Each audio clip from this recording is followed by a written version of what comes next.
ఒక ఊరిలో రామయ్య అనే పేద రైతు ఉండేవాడు.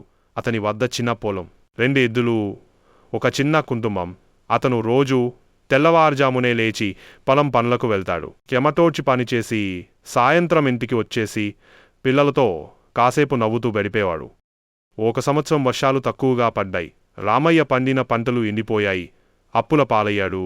తినడానికి అన్నం లేదు. అయినా కోపం లేకుండా దేవుడి మీద నమ్మకంతో ఉండేవాడు.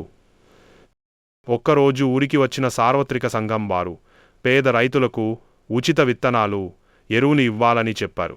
రామయ్య ఆనందంతో దరఖాస్తు పెట్టాడు. అతను తిరిగి ఆశతో తన పొలాన్ని సిద్ధం చేశాడు. ఆ సంవత్సరం మంచి వర్షాలు పడ్డాయి. రామయ్య వేసిన విత్తనాలు బాగా మొలచాయి. పంటలు బాగా పండాయి. ఊరిలోనే అతనిదే పెద్ద పంట. అతను మార్కెట్కి తీసుకెళ్లి అమ్మి బాగా డబ్బు సంపాదించాడు. అప్పులు తీర్చాడు. కుటుంబాన్ని సుఖంగా పోషించేవాడు.